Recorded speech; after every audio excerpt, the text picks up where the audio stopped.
Вы глядзіце і слухаеце канал «Гісторыя на свабодзе». З Прагі вас вітае Сергей Абламейка. На якой мове напісаны статут Вялікага княства Літоўскага? Якая мова была дзяржаўнай у гэтым княстве? Ці існавала старабеларуская мова? І ці маюць падставы прыхільнікі заходнерусізму называць беларускую мову дыялектам расейскай мовы? Пра гэта і пра іншае мы пагаворым з доктарам філалогіі, аўтарам абароненай сёлета ў Варшаве дысертацыі «Беларуская мова як фактар фармавання беларускай нацыянальнай ідэнтычнасці ў перыяд рэвалюцыі 1905-1907 гадоў у публіцыстыцы першых беларускамоўных газет «Наша доля» і «Наша Ніва». Аўтар гэтай дысертацыі Віктар Корбут.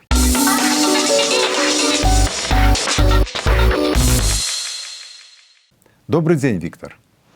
Добрый дзень, Сергей. Добрый дзень, паважаныя гледачы радыё «Свабода». Як гэта не парадаксальна гучыць, радыё і гледачы. Першае пытанне да вас такое, Віктар. Што за мова была дзяржаўнай у Вялікім княстве Літоўскім? Як яна называлася тады і як мы можам называць яе цяпер? Пытанне гэта няпростае, трэба сказаць, нягледзячы на тое, што на гэту тэму напісаны тамы кніг, вядуцца вельмі жорсткія дыскусіі. Асабіста я лічу, што яго варта, можа быць, яшчэ раз уважліва вывучыць, ці дакладней перагледзець на падставе тых фактаў, што мы маем, але, можа быць, менавіта закрануць тэрміналогію. Справа ў тым, што у Беларусі звычайна называюць гэту мову старабеларускай, ва ўкраіне называюць стараўкраінскай. Гэтыя тэрміны ўжо сталі фактамі гістарыяграфіі. І, напрыклад, вось у мяне на паліцы стаіць кніга вядомай украінскай даследчыцы Ірыны Фарыён, дзе апісаны помнікі з тэрыторыі і сучаснай Беларусі і Украіны, яны ўсе названы стараўкраінскімі. Аднак, напрыклад, у Польшчы, дзе я жыву і працую, гэтыя помнікі называюцца проста рускімі. Яны не падзяляюцца на беларускі і украінскія. І вось тут трэба ўспомніць, што гэтак званыя рускія землі, Валынь, Львоў і ваколіцы увайшлі ў склад польскага каралеўства яшчэ ў 14-15 стагоддзях. І у тым ліку на базе мовы гэтага рэгіёна потым развівалася адна з канцылярскіх, або, калі хочаце, дзяржаўных моў дзяржавы Ягелона, у якую ўваходзіла і Вялікае княства Літоўскае. Зрэшты, першадрукаром у дзяржаве Ягелонаў быў не Францыск Скарына з Полацка, які пачаў друкаваць кнігі на руска-царкоўна-славянскай мове ў Празе ў пачатку 16 стагоддзя, а Швайпольд Фіёль, немец з Нюрнберга, які пачаў друкаваць кнігі на царкоўна-славянскай мове ў Кракаве ў канцы 15 стагоддзя.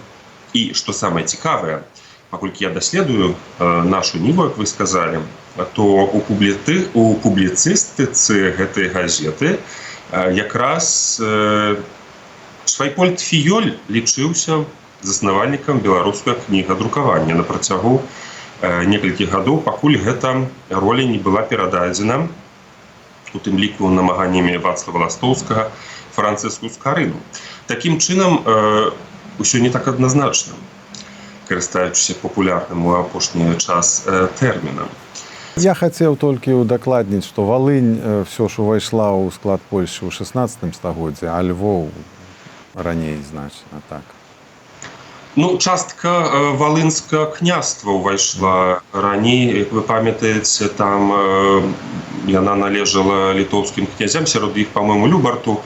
Але гэта не істотна. Не важна. В кантэксце тут факт заключаецца ў тым, што у гэтай дыскусіі мы можам заблытацца, і мы заўсёды заблытаемся, таму што, ведаеце, калі той жа Швайпольд Фіёль выдаваў кнігі на царкоўна-славянскай мове ў Кракаве, тады яшчэ не існавала ніводнай кнігі на польскай мове. Тое самае, ведаеце, мы часам чуем, што калі Скарына выдаваў вільні кнігі на так званай рускай мове яшчэ не было ніводнай кнігі па-літоўску. Можна спекуляваць пра многія нюансы, аднак вы ведаеце, гэта трэба ўсё ж рабіць вельмі асцярожна, таму што вельмі небяспечна праводзіць рэканструкцыю мінулага з дапамогай сучасных тэрмінаў. Гэта часам можа прывесці да выніку, які напамінае рэканструяваны ў Мінску так званы стары горад, асабліва траецкае прадмесце, зрэшты, як і варшаўскае старае място. Яны чымсьці напамінаюць старажытныя, аднак на самай справе гэта творы сучасных архітэктараў, якія перабудавалі старыя камяніцы або ўзвялі новыя на месцы руін. Турыст захапляецца гэтым хараством, падабаецца гэта чыстая краса і сучасным жыхарам, а гісторык бачыць фальш у кожнай роўнай сцяне на месцы колішніх крывых муроў. Такім чынам, ваш адказ – гэта беларуская мова? Я прэзюмаваў, што ў Вялікім княстве літоўскім, рускім і жамойцкім была руская мова, кніг з Карыны, статуты Вялікага княства літоўска, але разуменне таго, што гэта мова продкаў беларусаў і украінцаў, а не маскалёў. Будзем гаварыць расейцаў. Ведаеце, я мог бы сказаць рускіх, але проста тут можа быць такая двухсэнсоўнасць, правда? Дык вось, разуменне гэтага, яно залежыць ужо ад узроўню адукацыі і выхавання кожнага чалавека і грамадства. Вот глядзіце, што вакол тэрмінаў адбываецца. Адзін з гледачоў нашага каналу, вельмі актыўны заходнерусіст, паводле поглядаў, напісаў нядаўна ў супольнасці нашага каналу ў Ютубе пост пра старабеларускую мову і статут Вялікага княства літоўскага, мову гэтага статуту 1588 года. Я працытую тое, што ён напісаў часткова. Теперь о статуте 1588 года. Любой непредвзятый человек, читая его текст в оригинале, не может отделаться от мысли, что это вполне понятный русский язык, по крайней мере, точно не имеющий ничего общего с современной мовой. И далее этот человек разважае про тое, маўляў, что адметнымі рысамі беларускай мовы з'яўляюцца аканне, яканне, дзеканне, цэканне. А ён взяў і вывучыў статут 1588 году і нідзе не знайшоў там гэтых фанетычных рысаў беларускай мовы. І вот што вы, як беларускі філолог, можаце адказаць на такія разважанні і закіды? Ёсць не толькі статут. Вось, напрыклад, адна з маіх любімых кніг, я думаю, і многіх гледачоў вашага сайта, і ў тым ліку вашага, гэта літоўская метрыка, дзе мы можам гэту мову бачыць, чытаць, нават спрабаваць чуць, калі самі яе будзем агучваць. Аднак ніхто не ведае, як яна гучала. В этом заключаецца самая галоўная праблема. Зрэшты, ніхто не ведае, як гучалі якія заўгодна мовы ў той час. Ці ў 16, ці ў 14, зрэшты, у 18 і 19 стагоддзях, таму што любыя запісы, яны дастаткова умоўныя, бо правапісы вымаўлення не супадаюць, бадай, ні ў адной мове.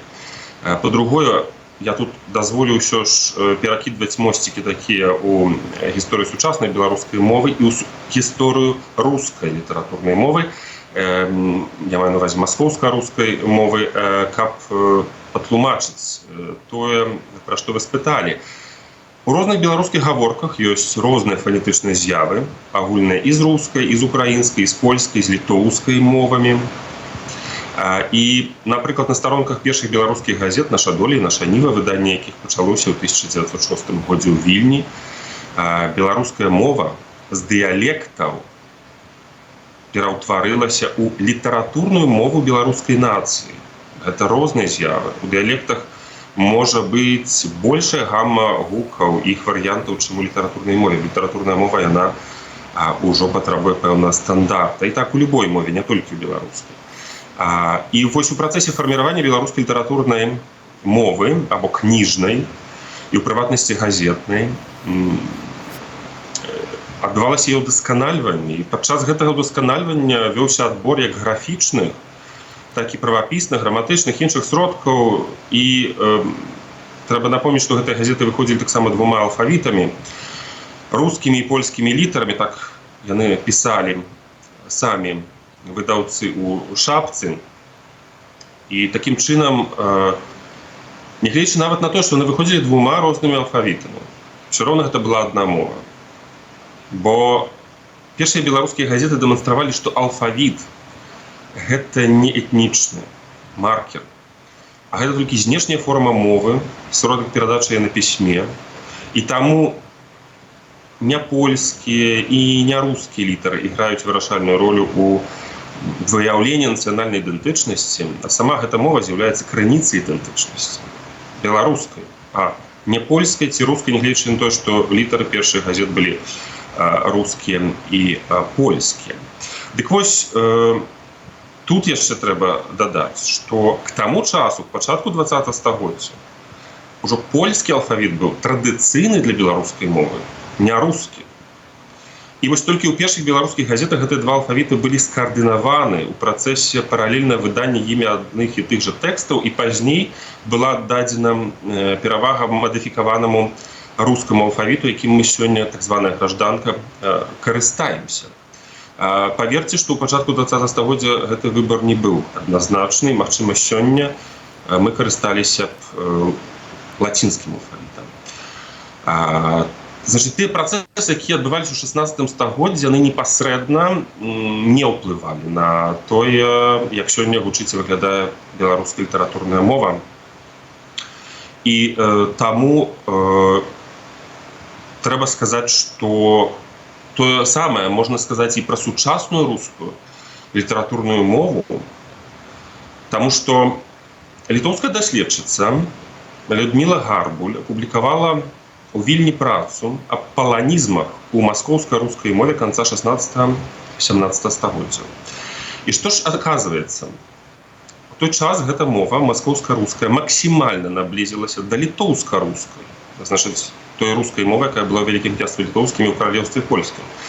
Дзякуючы агульнаму пласту лексікі, але не толькі, які тады актыўна засвойваўся маскоўскай элітай, тады была мода на ўсё польскае. Для іх узорам была Рэч Паспалітая. Вы ж памятаеце, я маю на ўвазе тых, хто ведае гэту гісторыю, што Уладыслаў IV Ваза, нашчадак Ягелонаў, дарэчы, быў каранаваны нават на рускага цара. І вось я вам прывяду толькі некалькі слоў сучаснай рускай літаратурнай мовы, які трапілі ў яе з польскай у канцы 16 у 17 стагоддзя. Светскі, склоннасць, смярцельны, смілавацца, спосаб, справядлівасць, справядлівы, сталіца. Так што мы адкажам чалавеку, які напісаў, што пачытаў статут і бачыць, што это звычайная сучасная руская мова?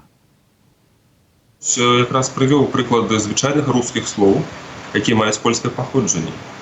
Няхай гэты чалавек спачатку разбярэцца са сваёй роднай мовай, а потым займаецца іншымі. Я думаю, што трэба пачынаць з сябе. Добра, вы сказалі, што мы не ведаем фанетыку 16 стагоддзя, як там што казалі, але ёсць адзін прыватны выпадак, выключэнне з гэтага правіла. Вось, агулам графіка не адпавядала гучанню мовы тагачасна, я маю на ўвазе, як выяўлялі мову на пісьме. Але ёсць выпадак, калі ўсё ж жывыя рысы беларускай мовы фіксаваліся. Я маю на ўвазе татарскія кнігі кітабы або аль-кітабы, яны пісаліся па-руску, арабскай вяззю. І вот якраз наш западнарус піша пра цеканне, дзеканне, так вот арабская вязь дазваляла фіксаваць гэтыя рысы. І некалі беларускі татарскі дзяяч Ібрагім Канапацкі чытаў мне ў голас адзін з кітабаў. Ды гэта была амаль сучасная беларуская мова, а кітаб быў 16 стагоддзя. Я быў уражаны, нават уражаны не тое слова. Так вот, на вашу думку, наколькі это важкі аргумент? Ці пераканае ён прыхільнікаў заходнерусізму? Вы ведаеце, я хочу дадаць, што я меў шчасце бачыць Ібрагіма Канапацкага ўжывую, мабыць, у 1994 годзе ў Мінску. Таксама я наведваў Навагрудак, Іў, дзе захаваліся мячэці, таму, натуральна, я добра разумею, пра што вы гаворыце. Сапраўды, гэта вельмі цікавы прыклад, калі мы можам рэканструяваць вымаўленне пэўнага перыяду. Праўда, помнікаў 16 стагоддзя арабскай гэтай вяззю, прынамсі, наколькі мне вядома, захавалася не так много, больш захавалася помнікаў трохі пазнейшага часу. Але не ў гэтым справа. Нават у пісьмовых крыніцах даследчыкі, гэта вядомы факт яшчэ з часоў акадэміка Яўфімія Карскага, параўноўваючы напісанне адных і тых жа словаў, адзначалі і цеканне, і аканне, і цвёрдае «р», і іншыя фанетычныя рысы, якія сёння існуюць у беларускай мове. Іншая справа, што мы не можам сказаць, дзе яны дакладна былі пашыраны, таму што гэта асобныя помнікі, гісторыя якіх таксама не заўсёды ясная. І гэта ўскладняе задачу. Аднак гэта, трэба сказаць, праблема, можна сказаць, агульнасусветная. Ведаеце, словы любой мовы можна запісаць любымі літарамі, як я ўжо прыводзіў прыклады нашай долі, нашай нівы, якія выходзілі паралельна і польскімі, і рускімі літарамі. Так вось, германская мова, паводле паходжання яўрэяў ідыш, гэта таксама больш чым красамоўны прыклад. Калі яе перавесці з яўрэйскіх літар на лацінскія, напрыклад, то візуальна яна будзе падобна да нямецкай мовы. І нездарма яе лічылі некаторыя не мовай, а жаргонам нямецкай мовы. Таму фактычна тут сітуацыя беларуская, яна не унікальная, яна мае паралелі ў свеце. З другого боку, славянская пісьменнасць. Яна ўзнікла на аснове грэчаскай. Грэчаская паходзіць ад фінікійскай, арамейскай, семіцкай. Роднасная той же старажытнай яўрэйскай. І тут мы вяртаемся да нашых яўрэяў, бо ад іх жа паходзіць і арабскае пісьмо. Інакш кажучы, як ні круці, зямля круглая, і ўсе сляды нашай сучаснай культуры вядуць на Блізкі ўсход. Не ведаю, як з гэтым жыць аматарам рускага міра. Я б хацеў яшчэ вярнуцца да тэрміну старабеларуская мова і стараўкраінская, бо у 20 стагоддзі беларускія і украінскія навукоўцы як бы так негалосна дасягнулі такой згоды, што помнікі гэтай мовы, народжаныя ва ўкраіне, называліся стараўкраінскімі, народжаныя ў Беларусі называліся старабеларускімі.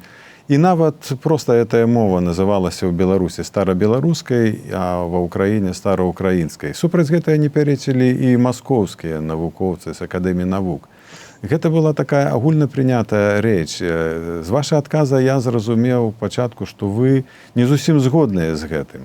Маглі б вы яшчэ раз ўсё ж пракаментаваць, дык мелі рацыю беларускія навукоўцы і украінскія, бо гэта ж былі сур'ёзныя людзі, акадэмікі, прафесара. То есть хтосьці ўжо гэта калісьці прадумаў. Яшчэ раз ваша пазіцыя. Я з вами згодзін. Гэта ўсё сур'ёзныя людзі. Іншая справа, што яны паходзяць з розных краін, і кожны з іх часам залежыць ад пэўных фактараў, пра якія мы з вами нават можам не ведаць. Гэта могуць быць і пэўныя ідэалагічныя установкі пэўнага перыяду, і пэўныя дамоўленасці ўнутры пэўных акадэмічных устаноў ці асобных дзяржаў. Інакш кажучы, усё роўна навука на пэўнай ступені залежыць і ад ідэалогіі, і ад палітыкі.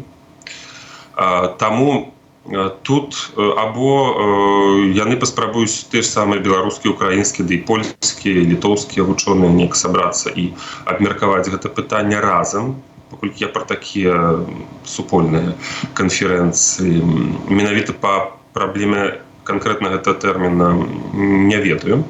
А з другого боку, трэба разумець, што, напрыклад, у сучаснай рускай і беларускай мовах і у мовах, адпаведна, нашых продкаў былі два значныя агульныя пласты. Гэта лексіка часоў старажытнай Русі, перыяду распаўсюджвання царкоўна-славянскай мовы ва ўсходняй Еўропе сярод балтаў, фінаў, які былі непасрэднымі продкамі большасці сучасных беларусаў і рускіх. Трэба разумець, што славянская мова ва ўсходняй Еўропе гэта не мова, якая распаўсюджвалася ў выніку нейкіх міграцый насельніцтва. Гэта была мова кніжная, царкоўная, гэта была мова культуры. І, адпаведна, яна з'яўляецца пэўным напластаваннем. І спрабаваць гэта, ведаеце, напластаванне увесці ў цела таго ці іншага народа і зрабіць выгляд, быццам яно існавала спрадвеку, гэта таксама будзе пэўны падман. Потым продкі беларусаў, пражываючы в адной дзяржаве з палякамі, убіралі польскую лексіку. Праз стагоддзі, як я ўжо гаварыў, гэта польская лексіка, у тым ліку продкамі беларусаў, была перададзеная ў маскоўска-рускую дзяржаву. І што мы маем, напрыклад, у пачатку 19 стагоддзя? Мова продкаў беларусаў, зрэшты, як і украінцаў, маскоўскіх, рускіх, пераважна называлася рускай, што было абумоўлена яе паходжаннем. У той жа час беларуская мова, мова сялян, дыялекты, яны называліся ў літаратуры 19 стагоддзя. Беларуская, заходнеруская, літоўска-руская, польска-руская, польска-маларуска-руская, нават літоўская, славяна-літоўская, крывіцкая, славяна-крывіцкая. Як бачыце, тэрмінаў было вельмі многа. І любы з гэтых тэрмінаў мог перамагчы сёння. І калі б ён перамог, то сёння, напрыклад, быў бы такі тэрмін старажытна-крывіцкая мова ў адносінах да рускай мовы Францыска Скарыны ці статута Вялікага княства Літоўскага. Такім чынам, гэта пэўная ўмоўнасць, але гэта ўмоўнасць сучасная. А калі мы гаворым пра арыгінальныя назвы, то мы іх маем, і тут не трэба іх саромецца. Іншая справа, што Самуэль Багуслаў Лінде, напрыклад, выкладальнік словніка языка польскага пачатку 19 стагоддзя, прапанаваў мову статута Вялікага княства Літоўскага называць языкам беларускім. Так. Ён не быў арыгінальны. Ён ішоў за думкай рускага бібліёграфа Васілія Сопікава, які раней выказаў такую ж думку. І ў той жа час мы бачым і іншыя тэрміны. Такім чынам, той, што перамог гэты тэрмін, гэта абумоўлена пэўнымі сацыяльна-культурнымі, дзяржаваўтваральнымі фактарамі. Я думаю, што карыстацца гэтымі тэрмінамі можна, паколькі яны ўжо ёсць, але тое, што яны не зусім дакладныя, мне здаецца, што гэта таксама відавочна. Вот таму я і бачыў у вашых тэкстах стара-бела ўзятая ў дужкі, і пасля стара-бела ў дужках руская мова. Так што вы знайшлі такі варыянт для сябе, як я разумею. Так, я знайшоў такі варыянт, але гэта той варыянт, на якім я не настойваю. Калі адбудуцца нейкія канферэнцыі, на якіх вучоныя дамовяцца, дамаўляцца трэба, таму што, ну, ведаеце, калі гэта адна з'явіка, агульная для Беларусі, для Украіны, для тэрыторыі сучаснай і старажытнай Літвы, і Польшчы, так, бо частка гэтых рускіх зямель уваходзіла ў склад таксама польскае каралеўства, ды і зрэшты і для Венгрыі, там таксама былі рускія, і для Малдовы, так, дзе таксама была гэтая пісьменнасць, якая тады называлася рускай. Інакш кажучы, гэта з'ява інтэрнацыянальная. І гэтая мова, гэтая руская мова, она тады была як лаціна, гэта не была мова, на якой абавязкова гаварылі людзі ў вёсцы ці ў горадзе. Гэта таксама трэба разумець. У нас няма даных проста, на якой мове гаварылі там, нават дзе пісалі тэксты на гэтай мове, бо вы і нашы слухачы, нашы гледачы цудоўна разумееце, што часам чалавек карыстаецца адной мовай дома, другой мовай на працы. Тады так таксама было. Таму ўсё не так проста. Ну і апошняе пытанне, якое, можна сказаць, пытанне рубам, яно таксама грунтуецца на меркаванні нашага згаданага ўжо не раз гледача заходнерусіста. Ці з'яўляецца беларуская мова дыялектам расейскай мовы? І наогул мова беларуская гэта дыялект ці гэта ўсё ж мова? Я думаю, што гэта добрае пытанне для 19 стагоддзя, для пачатку 20 стагоддзя. На сённяшні дзень адказ на яго ёсць, ён замацаваны і ў навуковай літаратуры, і ў заканадаўчых актах. Я думаю, ён гэта адказ такі ж відавочны, як, напрыклад, тое, што дзяржава называецца на той жа рускай мове Беларусь, а не Беларусія, таму што гэта замацавана ў канстытуцыі гэтай дзяржавы. Але, адказваючы на ваше пытанне, хацеў бы проста напомніць, што сучасная класіфікацыя ўвогуле славянскіх моў заходзіць усяго толькі да ўяўлення ў сярэдзіны 18 стагоддзя. Гэта самая далёкая такая часавая граніца аб тым, што, напрыклад, палякі, чэхі, харваты і рускія паходзяць быццам да аднаго народа. А потым у 19 стагоддзі распаўсюджваецца ўяўленне пра славянскае племя як частку індаеўрапейскай сям'і. Карацей, толькі ў 19 стагоддзі фармулююцца гэтыя ўсе ўзаемаадносіны паміж дыялектамі і мовамі. Тады ж фарміруюцца асновы беларускай ідэнтычнасці, ды і сучаснай рускай таксама ідэнтычнасці, украінскай і так далей. І, напрыклад, паляк з Беларусі, Фадзей Булгарын, або Тадеуш Булгарын. Пра беларускую мову і творчасць на ёй Яна Баршчэўская у 1844 годзе пісаў так, што гэта творчасць і на наречі, і на языке. Так? У яго абодва тэрміны фігуруюць. А ў той час, я хачу напомніць, гэта былі амаль раўнапраўныя тэрміны. Павел Шпілеўскі, вядомы журналіст, публіцыст, у сярэдзіне 19 стагоддзя пісаў, што беларускі язык так самастаятельны, што гэты язык, гэта мова, это главный притон древней русской славянщины. Таму фактычна тут можна прывесці много прыкладаў нават рускіх, расійскіх публіцыстаў 19 стагоддзя і даследчыкаў, якія называюць беларускую мову і самастойнай, і мовай, а не дыялектам.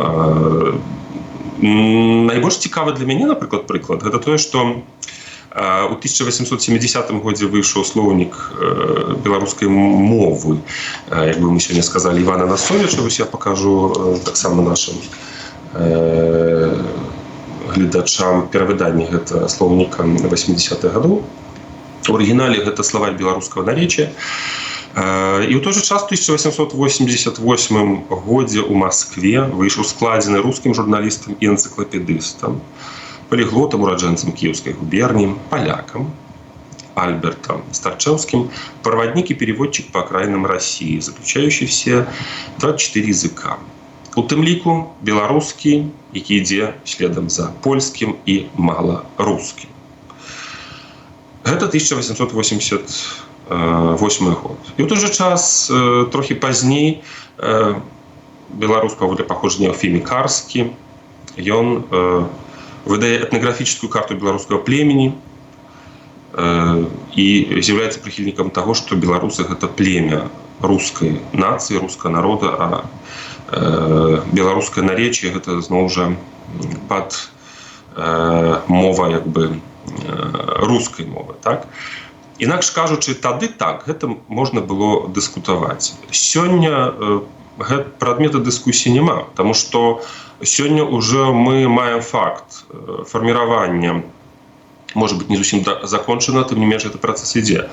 Яго немагчыма адмаўляць беларускай нацыі, існаванне адпаведнай дзяржавы з усімі нюансамі і адпаведна мовы. Так? Таму, калі хтосьці хоча вярнуцца ў мінулае і парэфлексаваць на здароўе, але гэта не мае адносін ні да навукі, ні проста да здаровага сэнсу. Дзякуй, Віктар, за гутарку.